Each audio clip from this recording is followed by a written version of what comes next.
je suis avancé un peu la caméra vers le pasteur de jeu. Par rapport à qu'est-ce qui vous a ébloui, qu'est-ce qui vous a... L'impact du ministère de l'homme de Dieu dans l'Église pour les serviteurs, l'homme du Tout-Puissant, et pour les personnes qui ont été invitées. On a enregistré beaucoup de personnes nouvelles qui sont venues. C'est l'onction qui appelle les âmes à venir au pied de Dieu. Il y avait une solennité et ce que j'ai aussi remarqué, une qualité de présence de Dieu, un ordre spirituel, un ordre qui n'est pas imposé par le modérateur ou par les protocoles, mais un ordre naturel. C'est-à-dire que Dieu travaille dans la solennité de la souveraineté. C'est-à-dire que l'onction de Dieu, sans qu'on décrive, les mots ne sont pas là pour dire, elle était comme ça, comme ça. La précision des paroles de connaissance.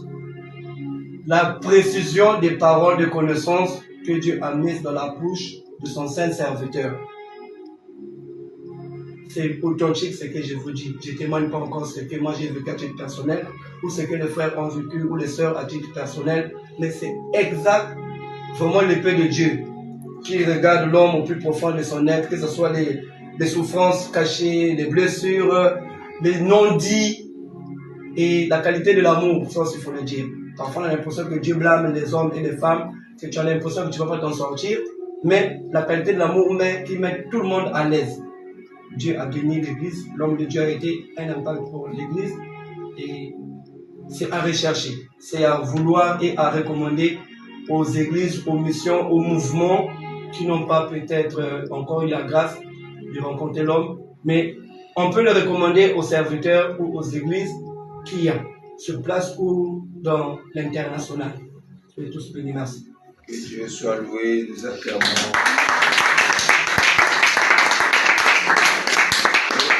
Maman, c'est qu'est-ce qui vous a marqué? Je vous ai vu ce matin, vous avez dit quelque chose. L'église sont ça. Même en monoculture, tu peux t'exprimer. Non, je vais t'écouter. Elle m'a fait du bien.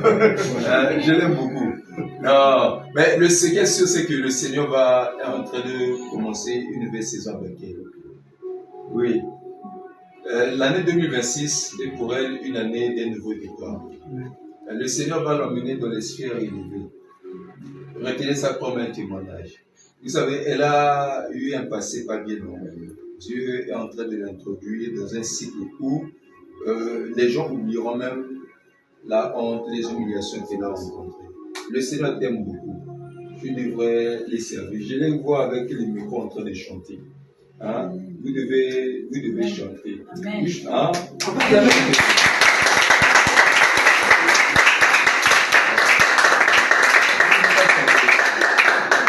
Vous n'aimez pas chanter? Si, ça m'arrive des fois. Ça t'arrive des fois de chanter? Voilà. Je l'ai vu avec le micro. Tu vois comment est-ce qu'elle confirme, non? Avec le micro en train de chanter.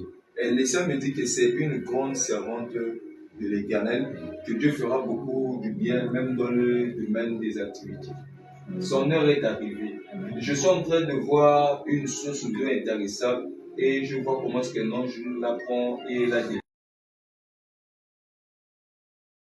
D'enlever la saleté qui venait de la vie de maman et pour faire éclater sa vie. Retenez ce que je dis. Le Seigneur l'emmènera très, très, très loin. Vous avez vu la France, non? Elle commencera à aller là-bas comme elle veut. Elle va commencer à voyager comme elle veut. Entre ses mains, il y a de l'or que Dieu a mis. Et le Seigneur me dit que c'est cette saison. Elle doit seulement se connecter à la grâce. Et elle aura des activités en désordre. Son temps normalement est arrivé. Qu'est-ce que vous avez rêvé ce soir? Et c'est pas pourquoi je l'interroge. J'ai donné la parole, elle n'a pas donné.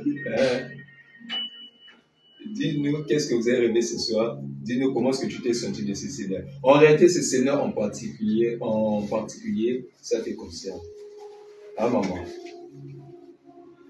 Je l'ai vu avec une grande boutique d'habillement. Vous comprenez ça? Ah maman. C'est maman qui? Sagesse. Maman sagesse, tu vois. La sagesse du roi Salomon. Que le Saint te l'accorde. Vous savez, Dieu n'envoie pas les missionnaires pour le plaisir de vous. C'est comme le pasteur Josué a tout à l'heure dit. Chaque missionnaire a une particularité. Chaque missionnaire a sa grâce. Chaque missionnaire a la façon dont Dieu travaille avec lui. C'est comme ça que Jésus pouvait dire, celui qui reçoit un prophète en qualité de prophète, reçoit la récompense des prophètes. Hier, nous avons terminé, je rentrais ici, non. Le taximan a parqué. J'ai dit au taximan, fini, tu vas plus conduire les véhicules déjà. Fini. Et dès qu'on rentre, en entrant, le Seigneur a commencé à me parler de la réceptionniste. J'ai reçu ces messages.